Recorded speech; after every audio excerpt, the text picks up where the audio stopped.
Hi, this is a short explanation or lesson if you want about my blues exercises in E number 2 and number 82. A minor blues and a major blues. The big difference, of course, is the scale we use. In minor blues, we use the basic pentatonic would be,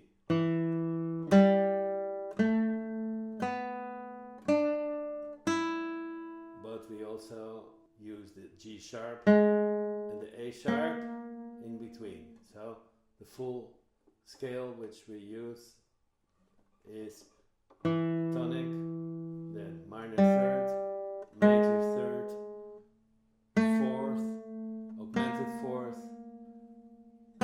fifth, seventh, minor seventh, and tonic. The major scale is very different, another feel. You have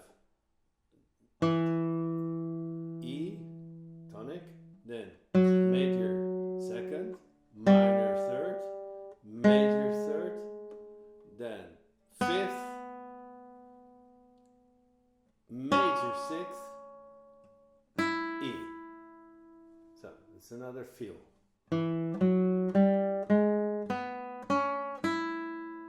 Yeah? Okay. The chords which we use are the same. The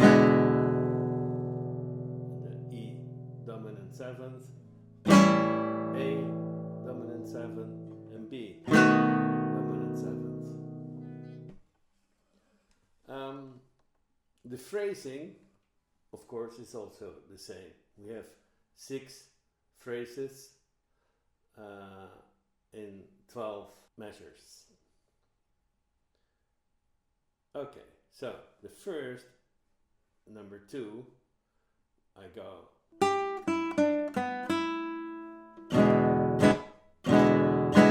So we have this simple lick, the first one. Technically, I play it with a rest stroke. Yeah, I pull my fingers towards the other string because it's a nice melody. So, and the accent is slightly on the second note. So, and then here, when I play the second stroke, when I'm strumming, I make it staccato, just by stopping the note here. You could also play, but it's a little more boring perhaps. So, and then I have one thing which is nice in the 9th measure, in the B7 section, where I usually would play the B7 chord, I play a high B. So on the 12th fret we have this B, and then I use a vibrato, which for a beginner might be difficult, but nice to try, and just move the fingers,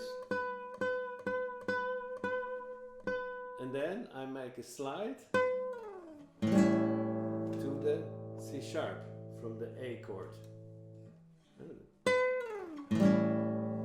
Okay, and to finish I play the whole scale, pentatonic scale. In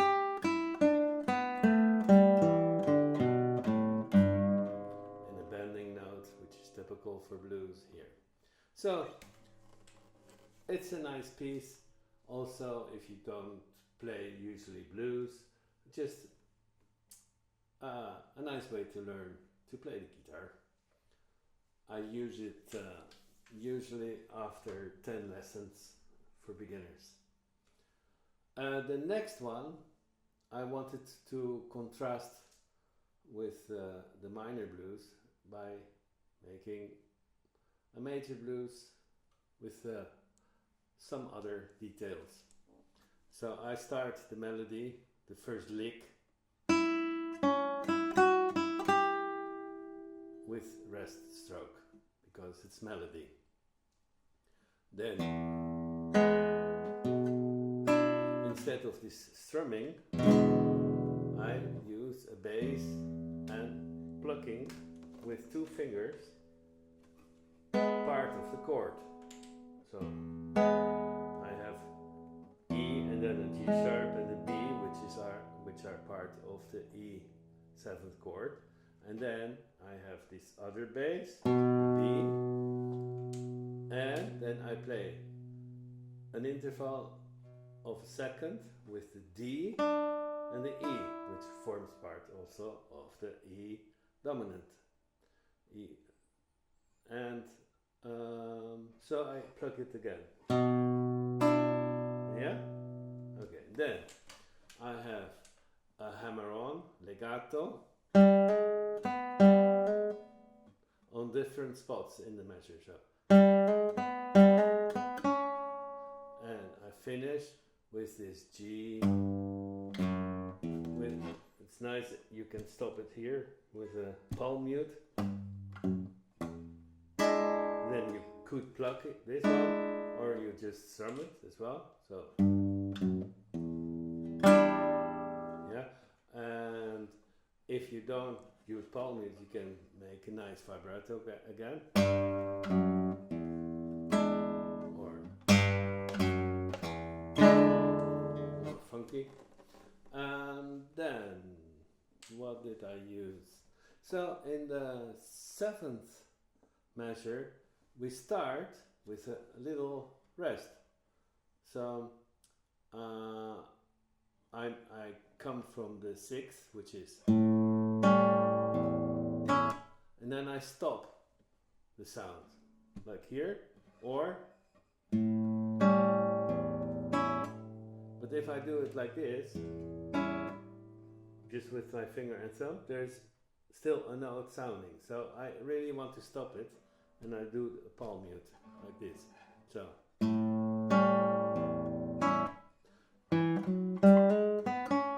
And then I have this little rest, so I can start after the beat with the E. That's all. E. Stop.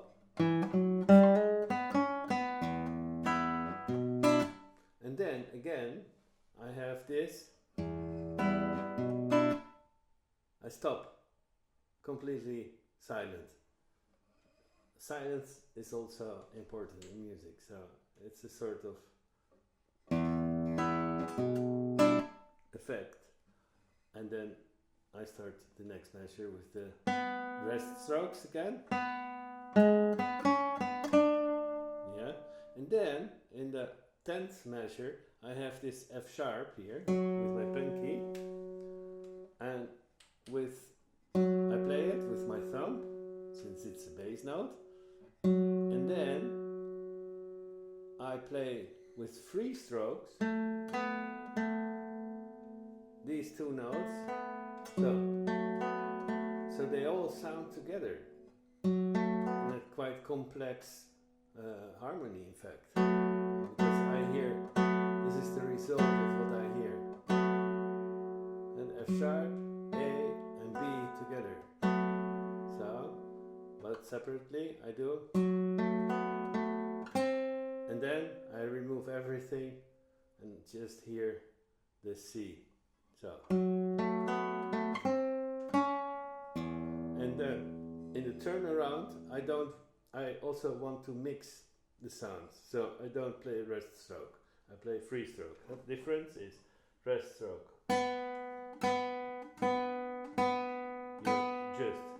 Push, in fact, and this is the free stroke, you pull. Yeah. So, in the turnaround, I do.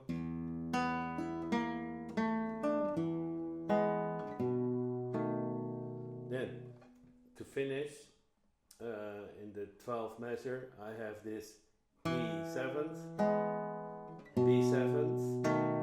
I don't play it complete with the F sharp. I I just play B, D sharp, A, and then the second time when I finish with the like this. I first thought to repeat the B, but it's nicer to have another sound, so I did.